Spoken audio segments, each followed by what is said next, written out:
क्या तेरे बिन की लास्ट एपिसोड में मुर्तसिम मीरब को छोड़ देगा? नहीं। क्या होती है बेवफाई तुझे करके दिखा दूंगा इस सेंटेंस को करेक्ट करने वाला है। अब ऐसा संग दिल बनने वाला है कि मीरब की तरफ कभी मुंह भी ना करे। क्या रीजन मिलने वाली है इसको नेक्स्ट एपिसोड में? ड्रामे की एंड स्टोरी कहां पर ड्राइव हो रही है? लेटेस्ट एपिसोड के कौन से इंटरेस्टिंग और कौन से स्टूपिड सीन थे? इन सभी क्वेश्चंस का मिक्सचर लेकर मैं आप लोगों के पास आया हूं और आप लोगों को सबसे पहले ये बताना चाहूंगा कि this video is sponsored by PK Luxes. PK Luxes की कलेक्शन बेहतर से बेहतरीन होती जा रही है। अगर आप अपने घर को दुनिया के बेस्ट ऑर्नामेंट्स और खास तौर पे लग्जरी डेकोरेशन पीस और होम एक्सेसरीज के साथ फिल करना चाहते हैं तो नीचे डिस्क्रिप्शन में आपको लिंक मिल जाएगा। लिंक पे क्लिक करके अपने घर को खूबसूरत से खूबसूरत बनाएं और अपने मेहमानों को हैरान कर दें। PK Luxus. We don't sell crap. हया को जो टैग मैं इस ड्रामे के स्टार्ट से दे रहा हूं वो फाइनली उसने आज एक्सेप्ट कर ही लिया। लेकिन फिर आ गई तुम्हारी भाभी मीरब और मैं बन गई बेहया। बात तो सही है। जैसे नशे में आपको कोई गोली भी मार दे तो फील ही नहीं होता। हाँ, एक तुम ही तो नशे में रोज गोलियां खाती हो। वरना जी तो चाहता है कि मैं मारे मारो हमको जिंदा मत छोड़ो सालो। मुर्तसिम कैसी लग रही हूँ? सैड लग रही हो।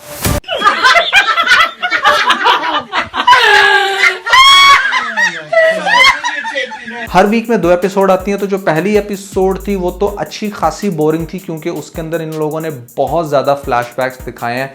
इस चीज को वाजिया करते हैं कि ड्रामा बिल्कुल अब एंडिंग के करीब है और इनके पास कंटेंट नहीं बचा, but they just trying to keep milking it ताकि ज्यादा से ज्यादा इससे बेनिफिट लिया जा सके और ड्रैग करके हमने इसको 50 एपिसोड्स पर लेकर लाजमी जाना, जबकि आइडियली मेरे अकॉर्डिंग ये ड्रामा 40 एपिसोड से ज्यादा नहीं बनता था। आपको बड़ी इंटरेस्टिंग बात बताता हूं कि इस ड्रामे की हर एपिसोड के ऊपर 14 से 20 मिलियन तक व्यूज आते हैं और लोग बहुत हैरान हो रहे थे कि जैसे शायद ये ड्रामा पाकिस्तान में मिलियंस की तादाद में देखा जा रहा है। भाई ऐसा बिल्कुल भी नहीं है।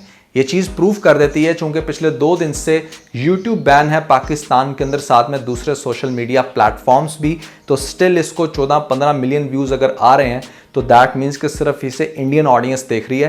पाकिस्तानी इस ड्रामे को ऑलमोस्ट उतनी ही प्रायोरिटी दे रहे हैं जितने वो हर दूसरे ड्रामे को देते हैं। और उसकी जो सबसे बड़ी रीजन है कि ये ड्रामा स्पेसिफिकली बहुत ज्यादा इंडियन ड्रामास के पैटर्न पर रख के बनाया गया। अगर आप ये अदालत वाला सीन देखें, जितना बार बार कैरेक्टर्स के फेस एक्सप्रेशंस दिखाए जा रहे हैं, जैसे कोई एक बात अगर अनवर अंकल कर रहे हैं और आगे से हमारा मुर्तसिम अपने एक्सप्रेशंस दे रहा है, सेम ये चीज आपको इंडियन ड्रामास में देखने को मिलती है। वहां की ऑडियंस बहुत ज्यादा आदी है इस तरह देखने के लिए। पाकिस्तानी अवाम समहाउ नहीं पसंद करती। बेस्ट सीन की अगर बात करें तो पहले तो मुझे ये सीन कमाल का लगा। माँ प्लीज मुझे माफ कर दें। इस थप्पड़ के निशान को मेकअप से मिटा देना, वरना हमारे दिल के दाग तुम्हारे चेहरे पर देखकर जमाना हंसेगा हम पर। लेटेस्ट एपिसोड में माँ बेगम की ये लाइंस और आगे से जो अनवर की लाइंस लिखी गई हैं वो बहुत ही कमाल की लाइंस हैं और जहां पर आपको कोई चीज अच्छी लगे तो हमें अप्रिशिएट करना चाहिए। तो जो सेकंड लेटेस्ट एपिसोड थी वो बहुत ही सुपर्ब थी। जिस तरह से अनवर अंकल को प्रेजेंट करते हुए दिखाया गया अपनी बेटी का केस, मतलब उसने तो अच्छा लॉयर होने का सबूत दे दिया। एकदम से तो मुझे ऐसा लगना शुरू हो गया कि मैं एवी तो नहीं मीरब को इतने अरसे से क्रिटिसाइज करता रहा, मतलब I was literally feeling bad. लेकिन जब थोड़ी सी मजीद खोज लगाई तो पता चला कि नहीं, मैं अभी भी बहुत सारे पॉइंट्स पर ठीक हूं। क्यों ठीक हूं अब सुन लो जरा गौर से। पहली तो रीजन भैया ये है कि मीरब ये रीजन देती है कि मुझे पता नहीं था कि वो जुबैर था और अगर मुझे पता होता तो मैं कभी भी ये हरकत ना करती, ना ही मैं मरियम का साथ देती।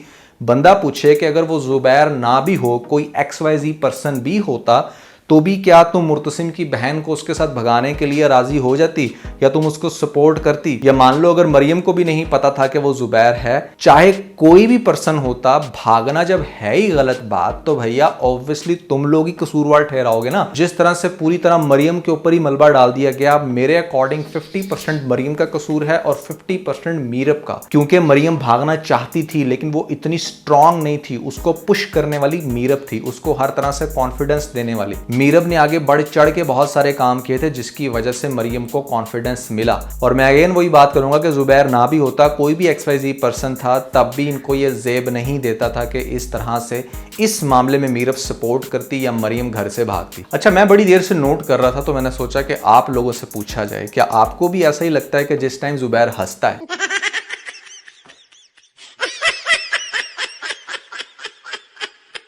और मीरब का इस पॉइंट पर अभी भी ये कहना कि मोहब्बत तो मुर्तसिम भी बहुत करता था लेकिन मुश्किल वक्त में छोड़ गया, दैट वाज हिलेरियस। अब इतना मैच्योर मीरब को हो जाना चाहिए कि मुर्तसिम जैसा हस्बैंड एक बहुत ही आइडियल हस्बैंड है और जितना उसने सपोर्ट किया, जितना उसने मुश्किल वक्त में साथ दिया, दुनिया का कोई हस्बैंड नहीं देगा। उसको ये बोलते हुए दिखाना चाहिए था कि मुर्तसिम को बहुत सारी गलतफहमी है जो मैं दूर करना चाहती हूँ। मुर्तसिम के दिल में मेरे लिए बहुत नफरत भर चुकी है जिसको मुझे ठीक करना है, ना कि वो अभी भी मुर्तसिम को ब्लेम करे। इवन कि वो टीजर में भी मुर्तसिम को ब्लेम कर रही है। लेकिन जब मोहब्बत अपना हक मांगती है, एतबार मांगती है, तो हाथ छुड़ा के चले जाते हैं। For God's sake, stop blaming Murtasim, he is the best husband and most importantly तुम अभी भी क्या कर रही हो? बावजूद इस सब के कि तुम अब ये सारी चीजें छोड़ो, अब अपने घर पे, अपने मुर्तसिम पे या अपने चलो मान लो करियर पे ही फोकस करो, तुम अभी भी जा रही हो फॉर एनी रीजन, कोई भी XYZ रीजन है, तुम्हारा नहीं काम बनता कि तुम दोबारा फिर से रोहेल की गाड़ी में बैठो और उसके साथ जा रही हो किसी पिकनिक पे। मुर्तसिम को एहसास होगा नेक्स्ट एपिसोड में, वो सारी बातें सुनने के बाद जो अनवर अंकल करके गए हैं, वो लेने जाएगा मीरब को क्योंकि वही उसको छोड़कर आया था। तो जब वो जाकर ये सीन देखेगा कि हाँ भैया वो तो बड़े आराम से जा रही है अपने दोस्तों के साथ और जाकर किसी डेट पर या मान लो किसी रेस्टोरेंट में खाना खाने भी जा रहे हैं, how can she be so easy at this moment, तो वहाँ पर जाकर ओब्वियसली वो ये बात करेगा कि मुझे लगा था कि शायद तुम्हारे बगैर ज़िंदगी मेरी ख़त्म हो चुकी है, लेकिन यहाँ पर आके इस चीज़ का एहसास हुआ कि आई वॉज रॉन्ग। उसको 2-4 बातें सुना के वहाँ से चला जाएगा। मीरब की वैसे बहुत ज़बान चलती है लेकिन मुर्तसिम के आगे वो एक लफ्ज़ नहीं बोलेगी। हाँ, उसके जाने के बाद अलबत्ता अपनी फ्रेंड के सामने ये ज़रूर कहेगी कि हाँ मुश्किल वक्त में वो मेरा साथ नहीं दे रहा पर मुझे मोहब्बत है, दिस एंड दैट। फ्रेंड उसकी आगे से बोलेगी कि मुझे भी अब यकीन हो गया कि तुम्हें मुर्तसिम से मोहब्बत हो चुकी, लेकिन इसकी जो मोहब्बत है ना इसके ईगो से आज भी बहुत छोटी है क्योंकि मेरी गट फीलिंग है कि नेक्स्ट एपिसोड्स में आपको ये दिखाया जाएगा कि मुर्तसिम को तो डेफिनेटली माँ बेगम कहेगी कि जाओ जाकर उसको लेकर आओ। वो जो देख कर आया वहाँ से वो यही कहेगा कि आप मीरब को भूल जाएं, मैं उसको कभी भी इस घर में नहीं लेकर आऊँगा। बड़ा स्ट्रिक्ट रूल अपनाएगा। वो बहुत गुस्सा है ऑब्वियसली, बजाय ये कि पुरानी गलतफहमियाँ दूर करे वो नई गलतफहमियाँ पालती चली जा रही है। इस पॉइंट पर हो सकता है कि यहाँ पर अनवर चचा फोर्स करें हमारी माँ बेगम को कि आप जाएं और जाकर मेरी बेटी को लेकर आएं, उसके साथ बहुत ज्यादती हुई है, वो बहुत मासूम है। तो माँ बेगम चूंकि एक बहुत अच्छा कैरेक्टर है तो आई बिलीव कि वो जाएगी और जाकर मीरब को अपने साथ लाने की कोशिश करेगी। लेकिन मेरी फीलिंग इस तरह से है कि शायद जब माँ बेगम कहे कि आओ तुम हमारे साथ, तो आगे से मीरब कहेगी कि जो मुझे छोड़ कर गया था वही आएगा तो मैं जाऊंगी, यानी कि अपना एटीट्यूड ये लड़की मेंटेन रखने वाली है लास्ट एपिसोड तक। और अगली आने वाली 4 एपिसोड्स में ग्रेजुअली आपको दिखाया जाएगा कि मुर्तसिम के दिमाग में जितनी भी गलतफहमियां हैं मीरब को लेकर वो 1 बाय 1 रिजॉल्व होंगी, चाहे वो हया उर्फ बेहया की वजह से थी या फिर ऐसे में जुबैर ने जो हरकत की वो बिहाइंड द बार्स तो होगा, लेकिन इसको ये जरूर क्लियर हो जाएगा कि ऐसा कुछ भी नहीं था। लेकिन उससे भी ज्यादा जो मुझे लगता है लास्ट एपिसोड में जो चीज शायद मुर्तसिम को पुश करे अब मीरब के पास जाने के लिए और साथ में उसको लेके आने के लिए, वो हो सकता है कि रोहेल का फोन। रोहेल को वक्त के साथ इस चीज का एहसास हो जाएगा कि मैं मीरब को सिर्फ चेज कर रहा था, मीरब के दिल में मेरे लिए जरा भी जगह नहीं है।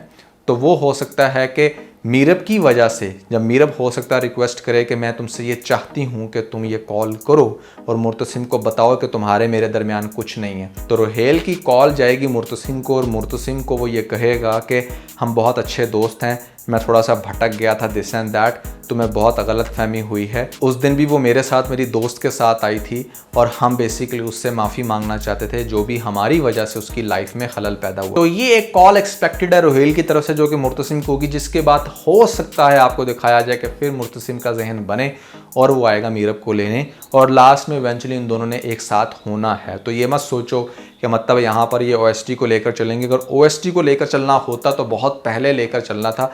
इस पॉइंट पर आई डोंट थिंक सो कि यहाँ पर अब ये लोग बिल्कुल वॉल खड़ी करने वाले हैं और दोनों सेपरेट जिंदगी गुजारेंगे। That's everything according to me. आपको क्या लगता है कमेंट्स में मुझे जरूर बताइएगा। तो दोस्तों अगर आप लोगों ने मेरा लेटेस्ट रिव्यू नहीं देखा, that is quite interesting about dramas, तो ऊपर आपको लिंक मिल जाएगा, जल्दी से लिंक पे क्लिक करके वीडियो देख के अपना फीडबैक मुझे जरूर दीजिएगा।